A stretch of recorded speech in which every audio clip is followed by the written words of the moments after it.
One of my favorite quotes reads, "Courage isn't the absence of fear, it's acting in spite of the fear." Fear is something that can pop up within us at any moment and get us activated, sometimes into that fight, flight, or freeze mode. We have to act instinctively, and sometimes that means we don't even get to think about our actions. We just do it. When we see first responders or military responding to crisis situations such as fires or other critical events, we see them rushing towards what most of us would run away from. This doesn't mean that they are absent of fear. We should remember that these people have received training that leads them to finding confidence in their abilities to do their job. But again, it doesn't mean absence of fear. Many of these people will tell you that they have a healthy respect for the event that they are responding to, whether it's a fire, a building collapse, explosion, or some other crisis. And they do understand what the risks are. But this is their calling, and they are called to respond. Now, I think it's also important to think of the families of the first responders too. Now, they didn't necessarily get into the relationship with their loved one for their loved one's career, but rather because of the love they have for them. Yet they too have to find the courage inside of themselves to know that every day their loved one may face a difficult challenge that could cause them to be put in danger. So just as the first responder may live by the phrase, "Courage isn't the absence of fear, it's acting in spite of the fear," so their family will also have to adapt to difficult situations. A reading that comes up in the Christian tradition reads, "Perfect love casts out fear." And as I heard someone once say in a different talk, the opposite of love isn't hate. The opposite of love is fear. So if perfect love casts out fear, so perfect fear can therefore seemingly cast out love. When we think of how, when people are afraid, what is our first defense mechanism? We may get angry. Now, when we think about how alcohol or substance use disorder has impacted the people living with it, it's also impacted our families. And as we look at their potential anger and maybe misinterpret it as hate, it's important to see what actually may be going on. And it's not hate, but rather their fear that could be manifesting as anger. Because anger is a secondary emotion, secondary to what a person is primarily feeling, which in this case, more often than not, is fear. And let's face it, when we get out of that initial acute fight, flight, or freeze adrenaline mode, so fear can become chronic and become something that manifests more long-term within those that are living with their alcohol or substance use disorder and their families. In fact, if you look at any 12-step program, they recognize that this fear can keep people stuck, and therefore they challenge the person seeking recovery to live into fearlessness. Directly mentioned in step 4, the process of being able to get honest and aware of those areas of fear, shame, resentment, and other feelings in ourselves that lead us to behaving in a way that has caused friction, not only in us, but in others. Also directly quoted from page 62 of the Big Book, it reads, "Selfishness, self-centeredness, that we think is the root of our troubles, driven by 100 forms of fear, self-delusion, self-seeking, and self-pity. We step on the toes of our fellows, and they retaliate. When we hurt others, and in return, they may hurt us back. So the cycle of perfect fear casting out love continues, and we become more estranged and isolated from the people who love us and who we love." So as we bring this back to the idea of courage, it does take courage to move to a place where we can admit we've been living in a state of guardedness or fear. Recognizing, as that initial quote said, courage isn't the absence of fear, it's acting in spite of the fear. We give ourselves the opportunity to see this journey we're about to embark on as something we can embrace and see as potentially life-changing, or stay stuck in the hurt that we've become accustomed to. When we look at Joseph Campbell's hero's journey, we are met with someone who's on a quest. At first, the hero may ignore or refuse the request. They're not ready for it. It would be too different, dangerous, or demanding of their time. So they choose to stay in the familiarity of the life that they've been living, hoping that things may change or figuring that nothing bad has happened yet. Eventually, something happens that draws them to the challenge. They get guidance from community or a person that leads them to recognize that they are not alone in this journey. And so their adventure begins. And that adventure is not easy. Just because they're starting to move into what courage is, doesn't mean it's going to be simple and all sunshine and rainbows. Now they may want to turn back, but why quit now? So they keep moving forward. After challenges, trials, and the process of change, which may include struggles related to old temptations, old behaviors, and thoughts as well coming back to them at times, the hero is successful in their quest and ready to return home. But maybe they don't want to go home or feel some awkwardness about going home. They've had this magical adventure with some kind of transformation, and they can see themselves in this new light. And all of a sudden, they're going to be returned to their old environment. Now that can be scary.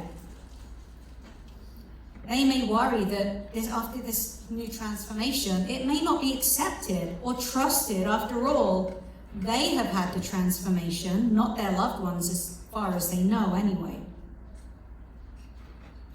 There may be challenges as they begin to risk living into what courage means, with a healthy understanding of that fear that once had caused hurt in the relationships in their lives. As this new way of life begins to unfold, and we, each of us, family members and those new in recovery, begin to learn how to be accountable to ourselves and to our quest, the journey we're on, yes, as individuals, but also how we can traverse this journey together. It takes guts and it takes courage to allow ourselves to become vulnerable to this new way of living, in the honesty, vulnerability, and the ownership that our quest encourages us to live by. And just like a mirror, the hope and the goal is that whatever we put out there will be reflected back to us in the meaningful relationships in our lives. The second to last part of the hero's journey is called Master of Two Worlds. It talks about a person being able to balance their home life with the person that they are becoming. And the last part of the hero's journey reads, freedom to live. The hero gets used to their now normal life and lives peacefully. At the end of the day, isn't that what we want? To live peacefully with those around us and to find a degree of peacefulness within ourselves? When I ask people this question, what do you want? Or even, what do you think your higher power wants for you? I'm often met with the answer, to be happy, to be happy. Isn't that what living a normal and peaceful life means, ultimately? To find a sense of peacefulness, which means coming home to ourselves, getting to that place where our outsides and insides are not in competition with each other, that we feel aligned with ourselves and confident in the decisions we make. Being able to see our life's journey as a quest, as a series of lessons to learn through the process of experiences we're living, can help us step away from the fear that might try and hold us back, and into learning from the new sense of self and confidence we are developing as a result of our newfound quest. Now this leads me to my next point, a children's story called I Am Courage by Susan Verde. It has lessons that can relate to adults as much as they relate to children. And I want to add, can you imagine if such lessons on courage were taught to us as children, and were taught to our children and their children? What profound possibilities this could have on their potential ability to live into these lessons of courage and community. So we read this reading before I started this message today, but for the benefit of our YouTube audience and the people here, I'll read some of it again. When there are challenges in front of me, when I think about turning back or giving up, when my mind tells me I can't, I look inside myself and find the strength that lives deep down, and I tell my mind, yes, I can. I have faith in what's possible. I accept the challenge and keep on going. I move ahead one breath at a time. I act with bravery. I am courage. I can feel scared, but still carry on. I can persevere. I can tumble and still get up again. I am resilient. I can lean on those around me. I'm not afraid to ask for support. I can encourage another when I'm in doubt. I am uplifting. I can know there is no shame in sharing. I can tell my story. I can be the one to clear the way for someone else. I am an example. When I feel uncertain and start to lose my balance, I find my center and gather my strength. I know what I am. I am courage, and I can keep going. We can all keep going. We are strong. We are capable. We are important. We are courage. In this short story, you can see that the lesson being taught is not that courage is something that rids us of fears and problems, but that courage means getting knocked down and getting back up again, and maybe taking a different path. Courage means that we can be vulnerable and ask for and receive help, as well as offer help. Courage means that we will feel uncertain at times, but we can trust our gut and do the next right thing. And courage means risking trust. Trust in ourselves as much as the people we surround ourselves with.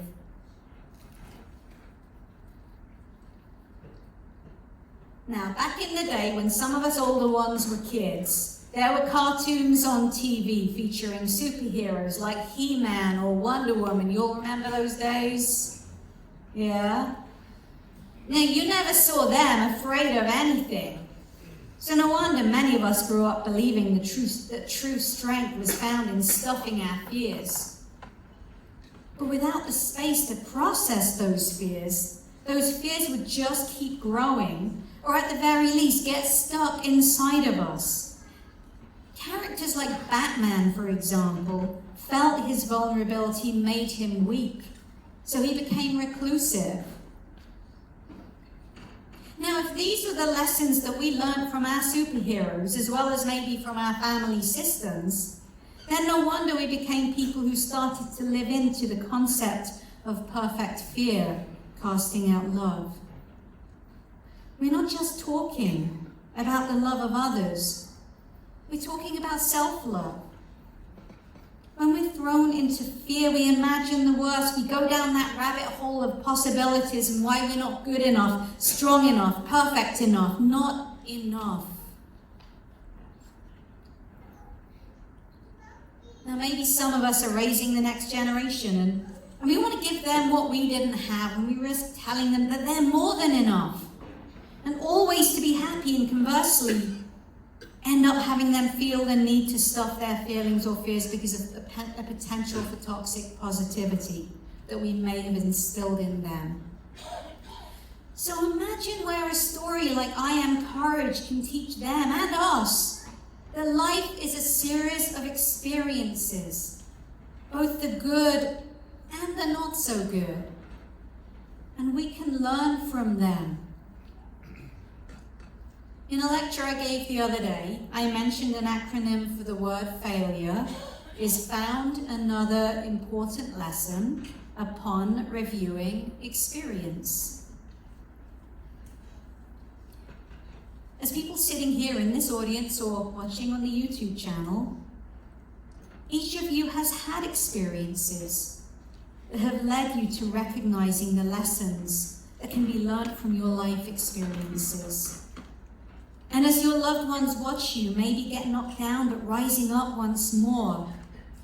And when life happens to them too, and they get knocked down, they know who will be there to understand and to help them. Because you've been there before, and you've shown them what it's like. I can feel scared, but still carry on. I can persevere. I can tumble and get back up. I am resilient. I can lean on those around me. I'm not afraid to ask for support. I can encourage another when I'm in doubt. I am uplifting. I can know there is no shame in sharing my story. I can tell my story. I can be the one to clear the way from someone else. I am an example. Allowing yourself to be vulnerable about your experience leads you, your loved ones, and friends and family to risk being vulnerable about their own experiences. As a song by Andra Day says, "You're broken down and tired of living life on a merry-go-round, and you can't find the fighter, but I see you, so we're going to walk this out.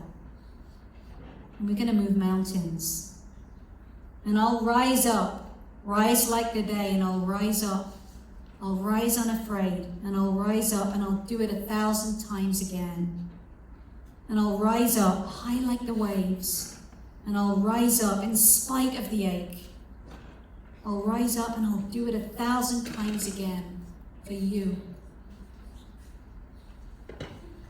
Courage isn't the absence of fear.